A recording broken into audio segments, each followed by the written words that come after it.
Hey everybody, it's Safi and Marco Dish Out on Movies, the only movie review show on YouTube to review movies in terms of food. And it's just Marco here once again. I am here to not review anything. I was actually gonna watch a foreign film today that I was really excited to that I didn't get to when it came out. Uh, but I have to go out and do something earlier than usual, and I just didn't watch it in time. I've been watching a lot of TV. I'm watching Californication Season 2 and The Lone Gunman Season 1, which is its only season. And so I just did not have any time to get the movie over with to review it for today. I will be reviewing it as soon as possible though. But all this TV, it just fills up the entire schedule. It's a good thing and a bad thing. Uh, so, anyways, I am actually here to continue my trilogy of Spider-Man film pitches. This would be a continuation of Spider-Man 4: A New Age, the movie that I pitched last time. And if you did not see that, then go check that out right now. It's on the channel, and I think it was like last week or the week before last.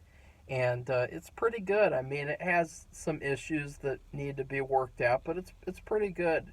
And just a little recap, Spider-Man, he's getting married to MJ, Mary Jane, obviously, and Mysterio comes in and kills everyone, kills his whole family over and over again because there's some sort of a time warp.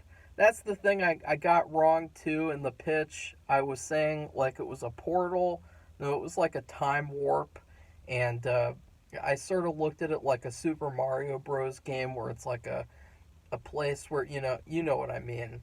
And Spider-Man goes inside, goes back in time, and then Doctor Strange comes and investigates what's going on, and he decides to help Spider-Man, and they recruit a team of other heroes to fight Mysterio in the modern day because Spider-Man's journey in that film is learning to accept help and learning to really work with all these other heroes.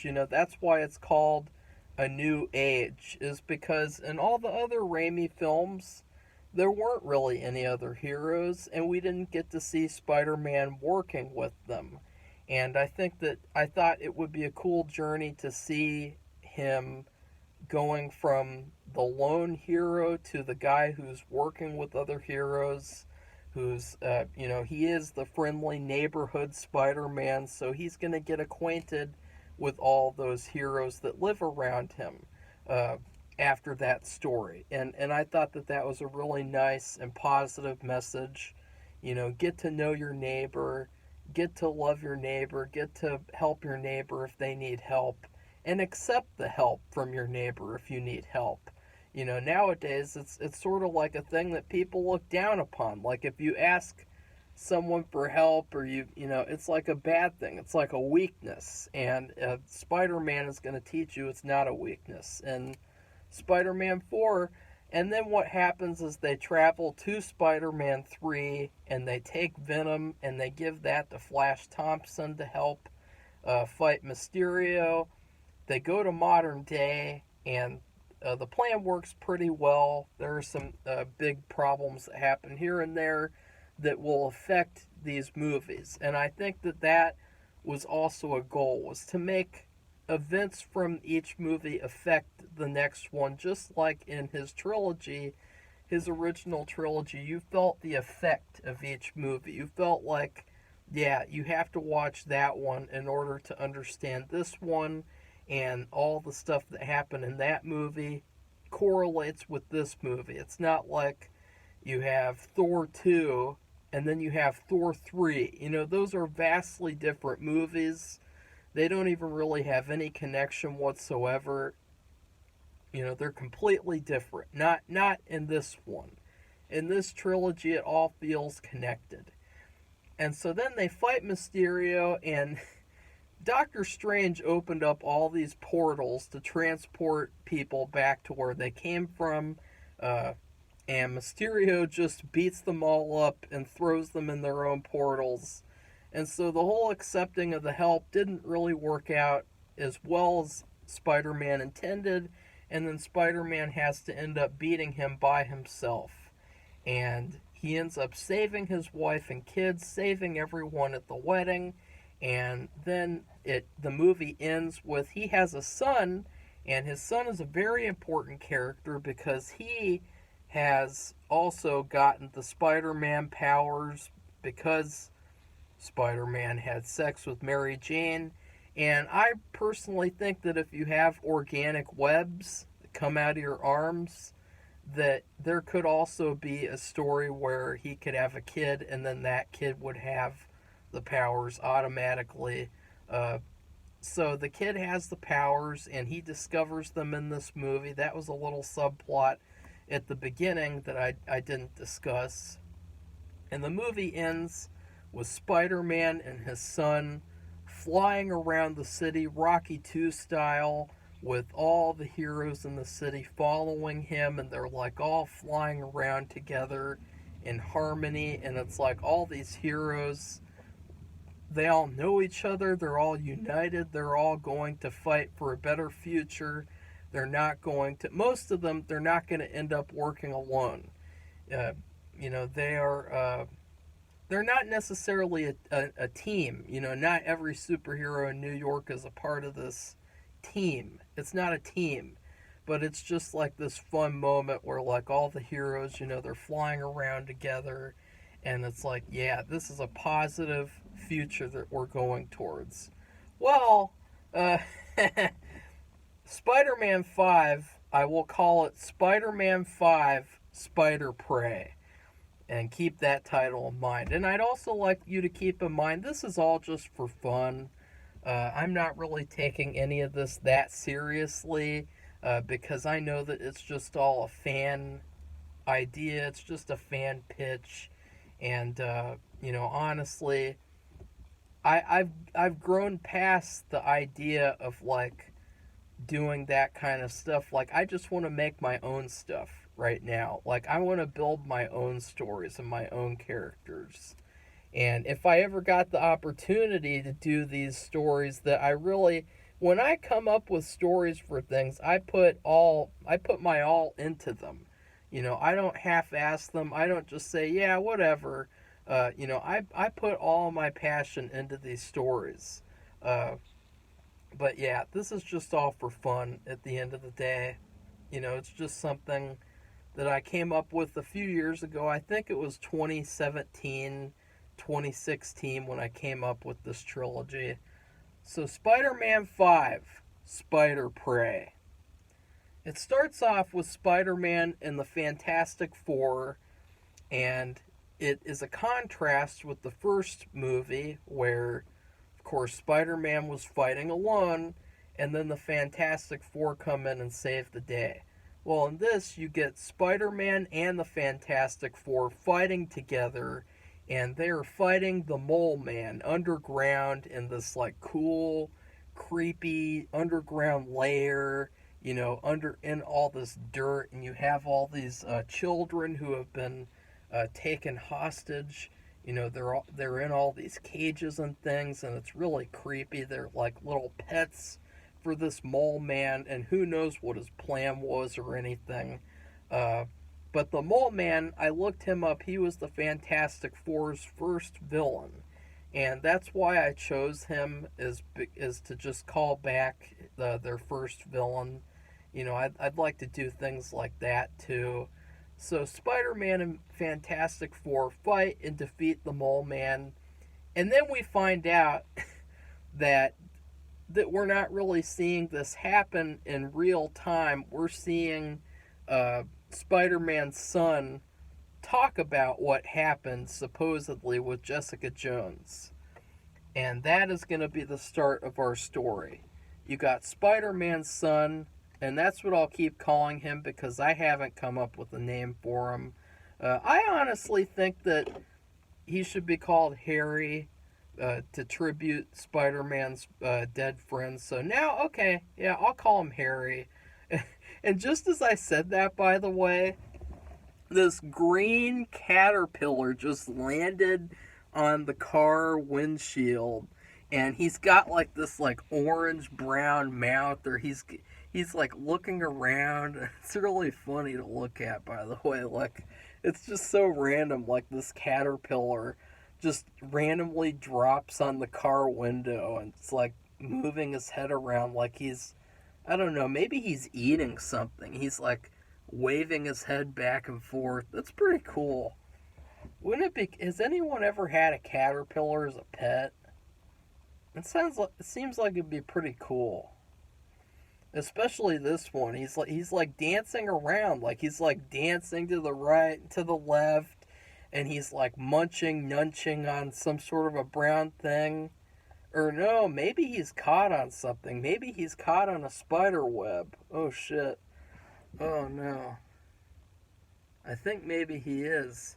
I'm gonna take like a video of this guy, and after the pitch is over, hopefully, because it looks really funny. He's just like, okay. Oh no, he's floating in midair. Oh shit. Okay, sorry, I apologize for the interruption, but I gotta save this guy. Uh, I've come to its rescue. Like a real superhero. I gotta save this guy. He is caught in a spider's web, and he is getting fucked up just like Spider-Man gets fucked up in the movie pitch. Okay, 1 second.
Okay.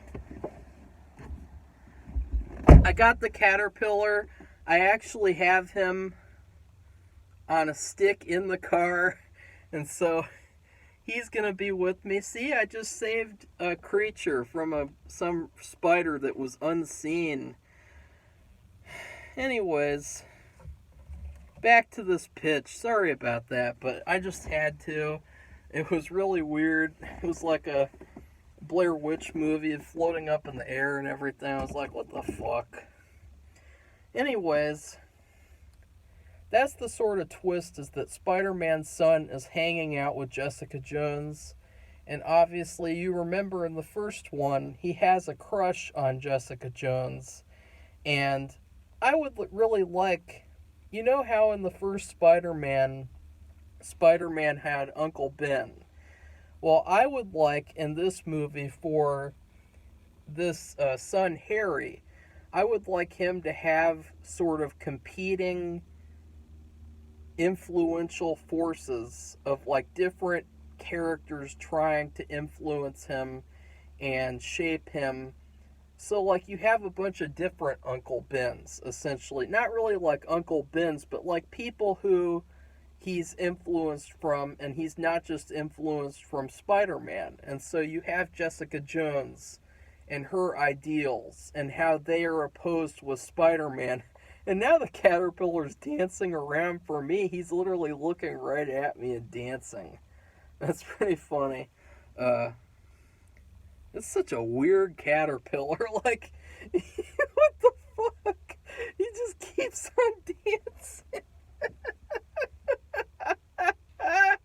He's just like, is this caterpillar high or something? Like, it's just like waving his head around and like shaking it around in circles.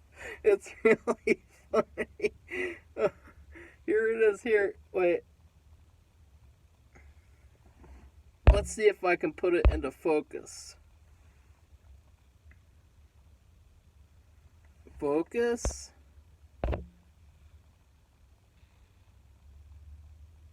That won't focus. Well, I will take up separate pictures and videos of him afterwards. He's so cool. I want to keep this guy for sure. But anyways, that's what I thought of with this movie is you have these multiple characters who influence Harry in different ways, and sort of the different ways that they do is it would be interesting. Like, how would Jessica Jones' methods differ from from Spider-Man's actual methods? You know what I mean? That's what I'm thinking. Like, Spider-Man, he's got some issues with Harry, and they're gonna kind of come into play in part 3. But for now, he's really taking influence from Jessica Jones. You know, he really likes Jessica Jones. Jessica Jones, we're gonna get to sort of know how she came about to begin with, and how in terms of in this story with these characters, and we're gonna get to find out that I never knew this until I looked up more about her character. We're gonna get to know that Jessica Jones was there with Spider-Man when he when he got bit by the spider. When Peter Parker got bit by the spider at that museum, we're going to get to see like a flashback where they kind of recreate it, and we're going to see Jessica Jones there, and she's going to have a crush on him, and it's going to be a little bit of a thing where like she crushes on Peter Parker, and she kind of uses his son to get to him a little bit, just because she, you know, she likes him and everything, and so I don't know how to explain anything anymore. I'm just staring at this caterpillar, this hilarious caterpillar. But she doesn't want to break up Peter and MJ, but she does really still care for Peter, and she wants to stay close to him because she always liked him and he never knew.